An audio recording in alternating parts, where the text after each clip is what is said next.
Assalamu alaikum and greetings. Okay, we have a new video, a new task where we need to calculate our magnetic flux density. The problem is following: we have been given our coordinate system, XY coordinate system, where we have two conductors infinitely long. Okay, what's happened? We used to get this type of a conductor, so we analyzed it like this, but now it is presented as it has this position, and the current goes from you to the table. And also here is the second conductor. Each conductor has its own current. The first conductor has current 2 amps, the second conductor has current 1 amps, and they are located at these points. So the first conductor is located at the point coordinates 0 x component, y component is b, which means, okay, x component is 0, y component is b, so that means that this point here, this length here is b.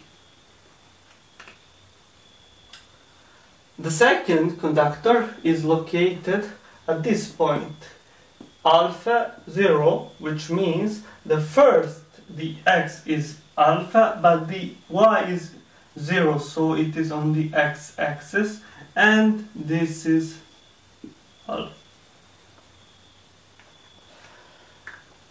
And it's said that we must calculate magnetic flux density at this point A with the x-coordinate alpha, which means it is normal parallel to this, and the y component b.5, which means we put this divided by 2, and this is b.5. And we need to calculate our magnetic field here.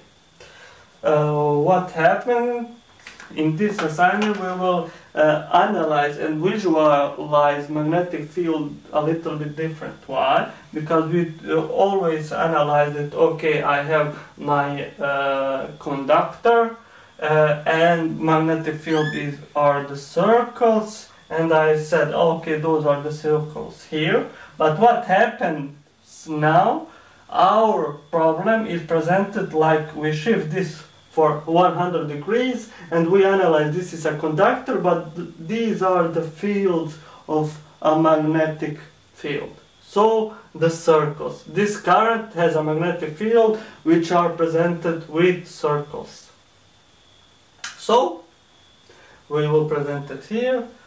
We need to calculate at this point, which means this first conductor creates its own magnetic field, which are presented with lines, so they are circles, and we will present it like this. Okay, but what we must know and determine is the direction of this magnetic field. How do we determine? With the right hand rule. Okay, thumb must be in a direction of current, it is towards you, and my fingers show what is the direction of magnetic field, which means this is the direction of a magnetic field. Because we need to calculate our magnetic flux density exactly at this point, we need a magnetic field at this point and in its direction. So what happens next? How do we get the direction of a magnetic field? Because it is a circle, we get the direction always. The direction is the tangent of this circle. So at this point the direction is a tangent, which means this is our magnetic field V2.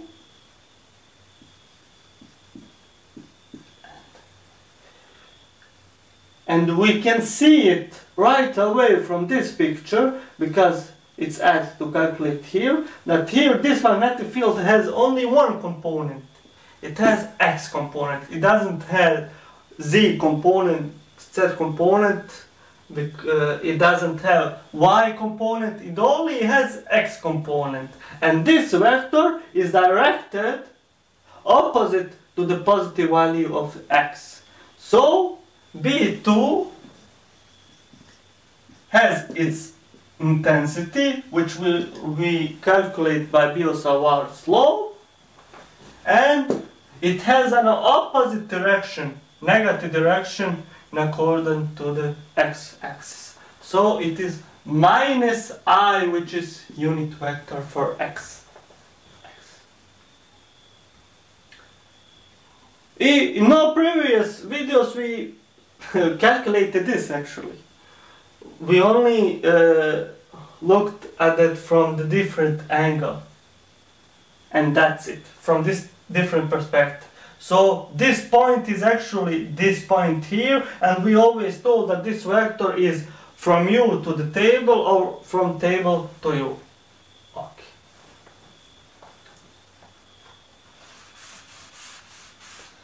But the next, this is the second conductor. But also we have the first conductor, and what does he do? He also creates a magnetic field, which are circles. So we will draw those circles. We will draw a part of those circles, so these circles would be like this. But very important thing, because this point isn't right here.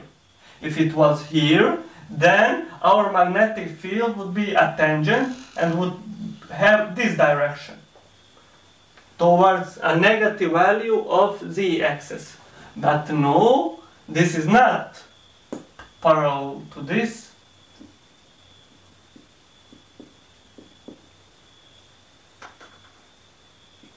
It is here. It is here. So the direction of this magnetic field here is the tangent to this. So it has this direction. This is B1. What does this mean? It means that this magnetic field density doesn't have only one component. It has two components, and we can see that it has, because it has this direction, it has a negative value of x and a negative value of y. And we will draw that here. Okay. Let's draw that right away. We will imagine that this is x and y axis here. This is the center of x and y axis. This is the center. This is x, this is y axis. And our vector is this way, so I will draw it here. This is our vector B1. B1. So this vector has two vector components.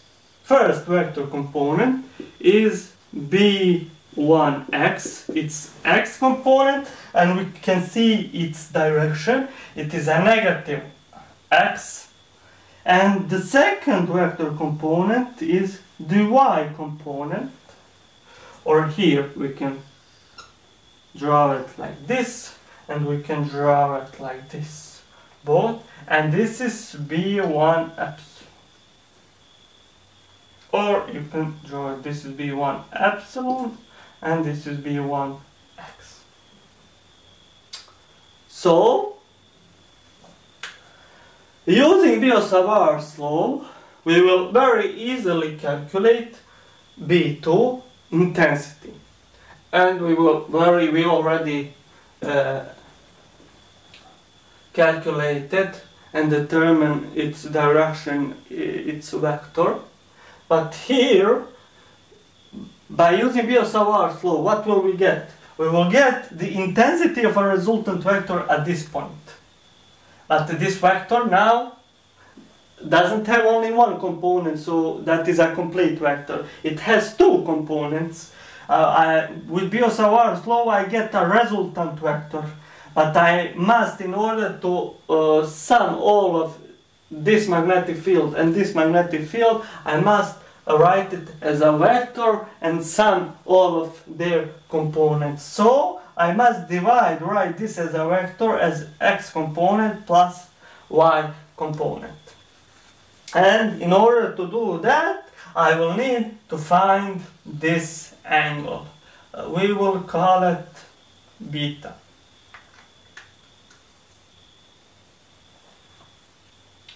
So let's firstly calculate the easier one. B2, what do we need? It is actually, how do we calculate it? It is infinitely long conductor on a distance r. It is like we already have done it, infinitely long conductor on distance, we told it distance d, infinitely long conductor, and we already from previous tasks, and I told you that when the first Biot-Savart's law I was explaining in the first video, that you should remember what is the value of magnetic flux density at the distance d for infinitely long conductor, and we have gotten that b is always equal minus 0 I over 2p d, where d is the distance. So for infinitely long conductor on a distance d, where I had this magnetic field, the magnetic flux density is equal to this. So this is actually the same, just we are looking at it from other perspective. This is my conductor. I need a magnetic field at the distance d. In this case, my d is actually half of b, so it is half of b. So I can already write that b2 is equal, b2 is b, and my d is b and a half. That's minus I. 2 and 2 we can divide it, so we get that b2 is equal to 0 I b minus e. We can see that it has a negative component. So if you have forgotten this formula, you can use classical Biot-Savart's law. You have Phi1 is p and a half minus p and a half, Phi2 is p and a half. You enter in classical formula and you will get this. And please, for future task, also remember this formula. So if I need to calculate a magnetic flux density on an infinitely long conductor on distance d, that is the solution, that is formula, like in this case. So, very important thing, the vector b has the same intensity on every point of this circle. So if I need to calculate it here, here, here, it has the same intensity, and I can calculate it always using this formula. No matter at which point of this circle I need to calculate.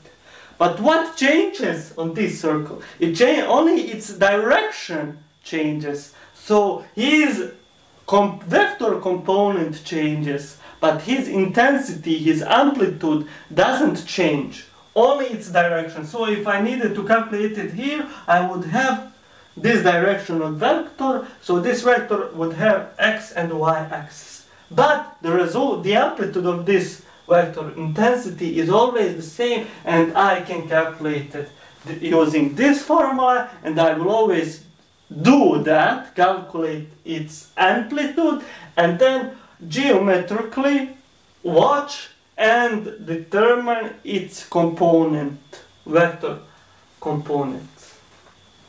So this is. Now I need to calculate B1. As I already said it, on every point of this circle, this vector has the same amplitude.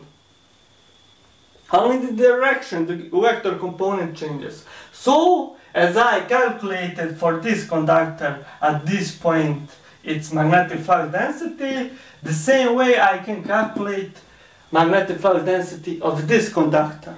So, only thing is that in this case, I need to find my distance, and my distance is not the same, it is this.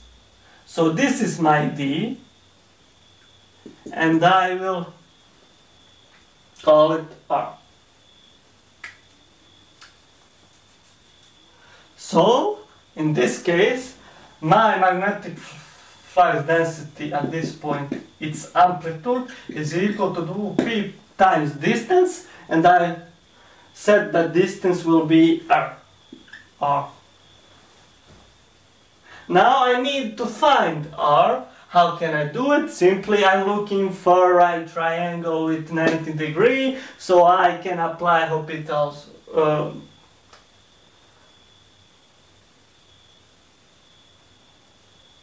all rules for this to calculate. In this case, I have cathets, I have a hypotenuse, so I know the formula how to calculate R. R is square root of squares of this catet. So if this is B and a half, so this is also B divided to 2 square, plus the other catet is this, which is alpha square. So R is equal to 2 times 10 to the minus 2.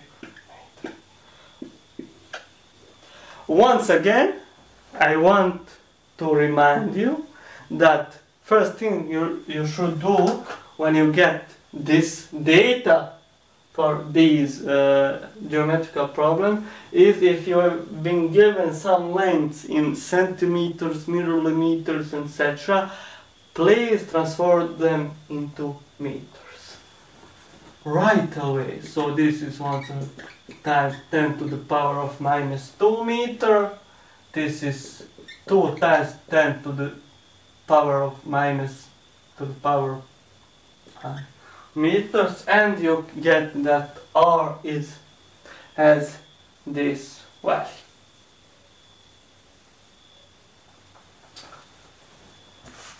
For previous case, just to write the result, because we have all data, and we get that B2 is equal to minus 2 times 10 to the minus 5.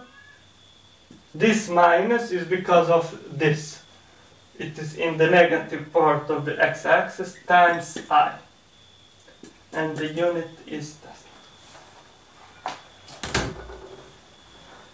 Now we have found R, so we have a current E1. I forgot here is E2 because it is for this conductor. Here is I1. So my amplitude of my first vector B1 is 2 times 10 to the minus 5 Tesla. So this B1, it's in that intensity B1, its length is 2 times 10 to the power of minus 5. And now, when I have this length, I know as a vector, my B1 as a vector, it will have x and the y component. It will have this B1x times, it is a negative component, so it will be minus negative x component, it will be minus I unit vector, and it also has x component plus y component, or here. But also, this component is a negative minus j unit vector. So, how can I calculate this and this length? It is classical geometry and trigonometry. I have the amplitude B1 is actually the length of this triangle. So in order to find this, I only need to find this angle. But what is this angle? How can I find it? So we will try it. This one. So this angle here is actually this angle, beta.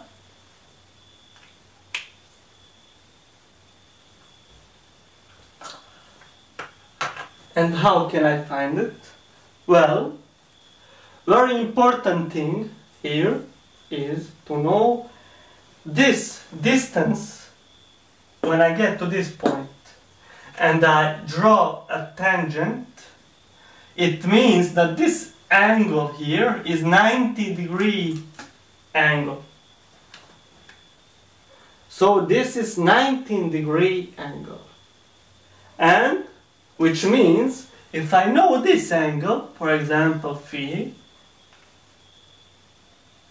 and I know that this total is 19 degree, I can very easily find my beta as,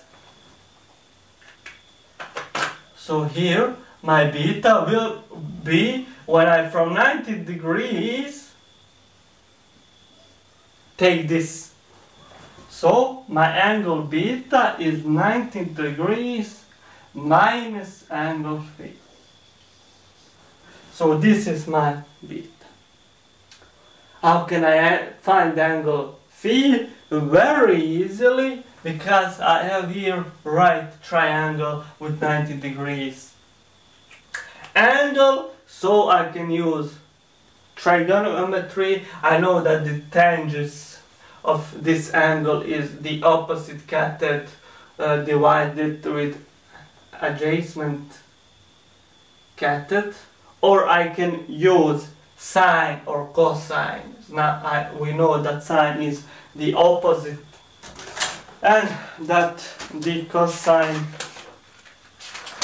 is adjacent sine over hypotenuse. So in this case I will use, let's say, the tangents.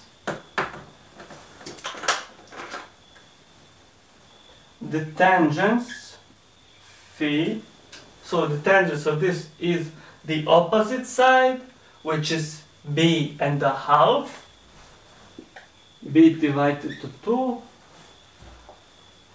is divided with the other cathode, which is alpha. And when we calculate it, what do we get?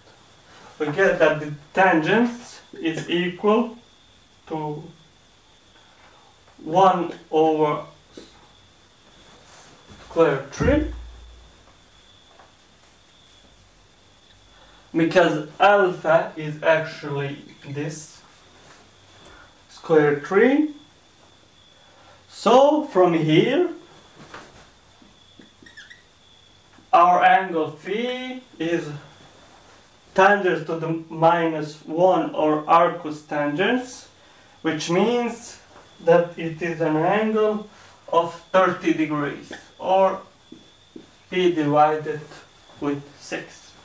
If this is my angle phi, then my angle beta will be 60 degrees, or p divided with 3.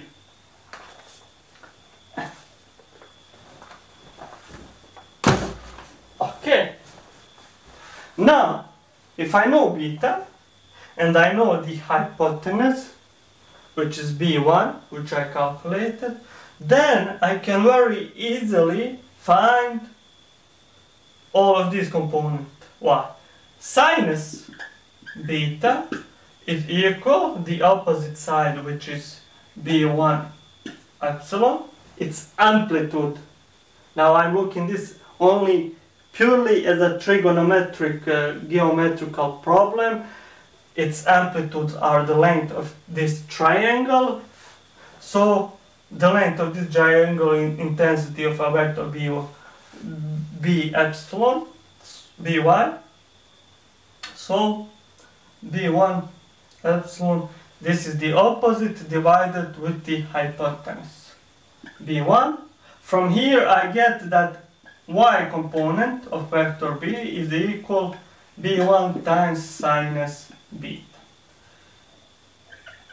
If I use cosine beta will be equals adjacent side, so it will be equal B1x divided with B2, from which we get that this is B1 times cosinus beta. So we know B1, that is 2 times 30, and so we will calculate x and y component of our magnetic flux density. So we get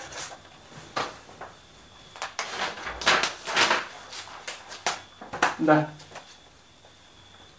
B1x is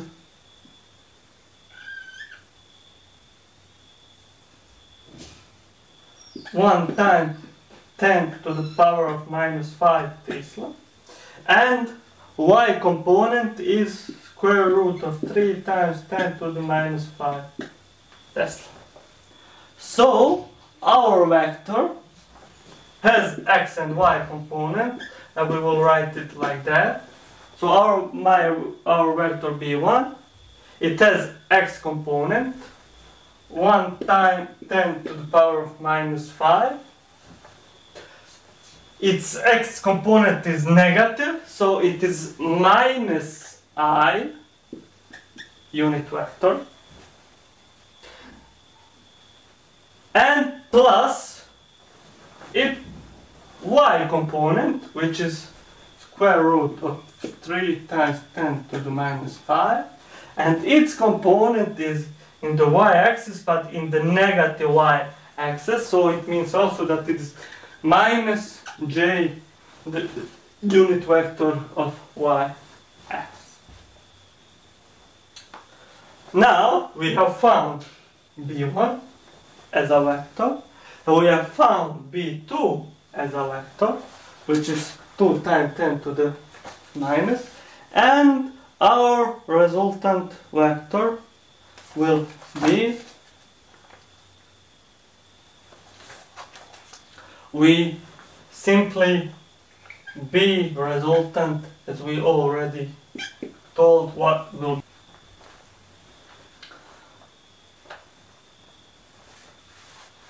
So our resultant vector is this field plus this field, but this vector plus this vector. So B is equal B1 plus B2, which is B1 is minus 1 times 10 to the minus 5 I minus square root 3 times 10 to the minus 5 j, and the vector B2 is minus 2 times 10 to the minus 5 I, and I can sum only with the same unit vector. Minus 1 minus 2 will be, so my B will be minus 3 I, and I am left with this. I don't have any j to sum it up. Minus square root of 3 times 10 j times 10 to the minus 5. So this is my vector, but in this way, I have a vector. I don't have an identity of a vector. The amplitude of magnetic field, resultant magnetic field at this point, because it has its component. How do I get an amplitude of a vector? By using our formula, B is equal square root of x component on square plus y component of square plus z component on square. So it will be minus 3 square plus square root minus 3 square times 10 to the minus 5, and we will get that our B at this point is square root of 12 times 10 to the minus 5, or 3.46 times 10 to the minus 5 Tesla. So this is the end result as a vector and its amplitude intensity. Thank you for watching. See you in the next video.